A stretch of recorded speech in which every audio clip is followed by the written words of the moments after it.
Welcome to Kenton Teaches. Enjoy the video. In this video, I will show you how to make sea moss gummy bears, step by step. Making your own sea moss gummies at home is a fantastic way to enjoy this superfood's benefits in a fun, tasty format. These homemade treats are packed with essential nutrients and allow you to control all the ingredients, avoiding any unwanted artificial additives or preservatives.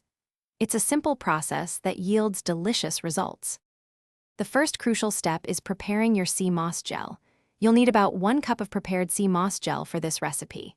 If you're making it from scratch, thoroughly wash your dry sea moss, then soak it in cold water for at least 24 hours, changing the water frequently.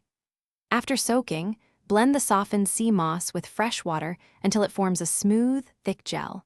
Then, refrigerate it for a minimum of 2 hours to ensure it sets perfectly. Now for the exciting part, mixing and flavoring your gummies. In a saucepan, combine 1 cup of your favorite fruit juice with 2 tablespoons of agar-agar powder, a vegan gelling agent. Heat this mixture over low to medium heat, stirring continuously until the agar-agar is completely dissolved. Next, gently whisk in 1 cup of your prepared sea moss gel and your preferred natural sweetener, like agave or honey. You can also add 1 tablespoon of lemon juice or half a teaspoon of cinnamon for extra flavor.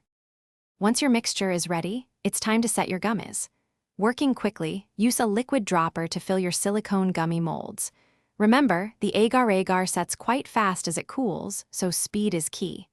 Transfer the filled molds to the refrigerator and let them chill for at least 1 hour or until the gummies are completely firm. Once set, carefully remove them from the molds. Store your delicious homemade sea moss gummies in an airtight container in the fridge for up to 2 to 3 weeks.